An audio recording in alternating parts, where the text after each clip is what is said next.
வணக்கம். லக்ஷ்மிஸ் கஜானது லக்ஷ்மி சாய்னவா ஃபுட்ஸ். இன்றைக்கி நம்ம ராஜ்மா மசாலா பார்க்க போகிறோம். இதுதான் ராஜ்மா.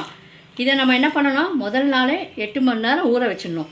ஊற வச்சுட்டு அதுக்கப்புறம் அடுத்த நாள் என்ன பண்ணுறீங்கனாக்கா, உப்பு மஞ்சப்பொடி எல்லாமே போட்டு வேக வைக்கணும். ஒரு 4-5 சவுண்ட் கொடுத்து வேக வைக்கணும். அதுக்கப்புறம் அதுக்கு தேவையான பொருட்கள் என்னென்ன அப்படின்னாக்கா,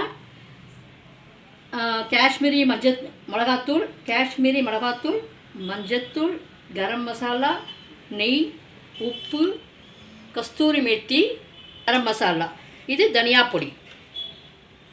ஓகேவா? இதெல்லாம் பார்த்துட்டிங்களா? எல்லாம் ஒவ்வொரு ஸ்பூன் எடுத்துக்கோங்க. உங்களுக்கு தேவையான அளவு கூட நீங்கள் எடுத்துக்கலாம் மிளகாத்தூள்லாம். ஏன்னா அது வந்து காரம் இல்லாத காஷ்மீரி சில்லினா காரம் இருக்காது இல்லையா?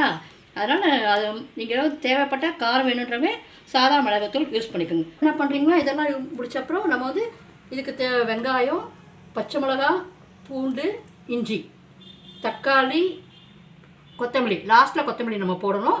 அதுக்கப்புறம் எல்லாம் ஃபினிஷ் பண்ண அப்புறம் ஓமப்பொடி தானம்மா? ஓமப்பொடி தான்.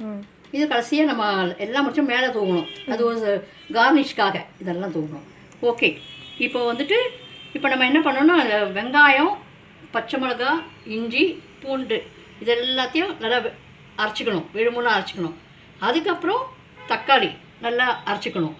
அதுக்கப்புறம் நெய், எண்ணெய் ஒரு 1.5 ஸ்பூன் போகிறோம். எண்ணெய் 1 ஸ்பூன் போகிறோம். நெய். அதுக்கப்புறம் அது கொஞ்சம் நெய் உருகின அப்புறம் கொஞ்சம் ஜீரகம் போடுங்க. ஜீரகம் போட்ட அப்புறம் அது கொஞ்சம் பொரியணும். ஜீரகம் பொரிஞ்ச அப்புறம் பெருங்காயத்தூள் கொஞ்சமாக போடுங்க. பெருங்காயத்தூள் போடுங்க. பெருங்காயத்தூள் போட்ட அப்புறம் நெய், பூண்டு, பச்சை மிளகா சொன்னேன் இல்லையா, வெங்காயம் இதெல்லாம் தனியாக அரைச்சிக்கணும். அப்போ தான் உங்களுக்கு டேஸ்ட் வரும். தக்காளியும் தனியாக அரைச்சிக்கணும்.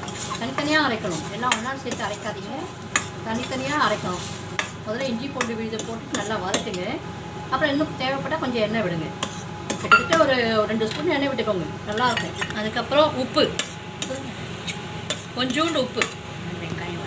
வெங்காயம் வதக்கிறதுக்காக கொஞ்சோண்டு உப்பு சீக்கிரம் அப்போ தான் உங்களுக்கு சீக்கிரம் வந்து இதாகும், உங்களுக்கு வதங்கும். இப்போ வெங்காயம், தக்காளி, வெங்காயம்லாம் அரைச்சோம் இல்லையா, அது பச்சை வாசனை வதக்கிட்டோம். அதுக்கப்புறம் தக்காளி அரைச்சி வச்சுது. தக்காளி வந்து சின்ன தக்காளியாக இருந்தால் ஒரு 4 தக்காளி எடுத்துக்கோங்க. பெரிய தக்காளியாக இருந்தால் ஒரு 3 தக்காளி எடுத்துக்கோங்க. நல்லா வதக்குங்க. பச்சை வாசனை போக நல்லா வதக்குங்க. இப்போ வந்து மஞ்சப்பொடி 1 ஸ்பூன். அதுக்கப்புறம் காரத்துக்கு ஏற்றாம காஷ்மீரி சில்லி காரம் இருக்காது, காரத்துக்கு போட்டுக்கோங்க. அப்படின்னா சாதா மிளகாத்தூள் போட்டுக்கலாம். அது ஒரு 1.5 ஸ்பூன். தனியா பொடி ஒரு 2 ஸ்பூன். உப்பு கொஞ்சம் போட்டுக்கோங்க. பச்சை வாசனை பக்கம் நல்லா வதக்கிக்கோங்க. இந்த வதக்கினது நல்லா எண்ணெய் பிரிஞ்சு வரணும். அப்போ தான் உங்களுக்கு இந்த ஃப்ளேவர் கொடுக்கும், டேஸ்ட்டாக இருக்கும். எண்ணெய் நல்லா பிரிஞ்சு வரும் பாருங்கள். அந்த மாதிரி நம்மளுக்கு தெரியும், எண்ணெய் பிரிஞ்சு வருது நல்லா தெரியும் நம்மளுக்கு. இப்போது வந்து நம்ம உப்பு மஞ்சப்பொடியெல்லாம் போட்டு வேக வச்ச ராஜ்மாவை அதில் கொட்டணும். கொட்டிட்டு நல்லா கலரி விடுங்க. ராஜ்மா வந்து உங்களுக்கு 6 பேருக்கு சொல்லியிருக்கேன். 6 பேருக்கு வந்து ஒரு 400 கிராம் யூஸ் பண்ணிக்கலாம். தண்ணி வந்து 1.5 டம்ளர் தண்ணி கொட்டலாம். கரம் மசாலா கடைசியாக கரம் மசாலாவும் போடுங்க. போட்டிங்கன்னா பாருங்கள் எப்படி இருக்குது பாருங்கள். அப்படியே நாக்கில் தண்ணி ஊறுது. கஸ்தூரி மேத்தியை கையில் நல்லா நசுக்கிக்கோங்க. நசுக்கிட்டு ஒரு பிஞ்சு கஸ்தூரி மேத்தியை போடுங்க. அவ்வளோதான். அப்படி தூவி விடுங்க. சூப்பராக தூவலாம். நெய் விட்டுக்கோங்க. இன்னும் ஒரு டேஸ்ட்டுக்காக கொஞ்சம் நெய் விட்டுக்கோங்க. தேவைப்படாமல் நெய் விட்டுக்கோங்க, கம்பல்சரி கிடையாது. தேவைப்படாமல் நெய் விட்டுக்கோங்க. அப்புறம் கேஸை அணைச்சிடுங்க. மேலோட்டமாக கொத்தமல்லியை தூவி விட்டுருங்க.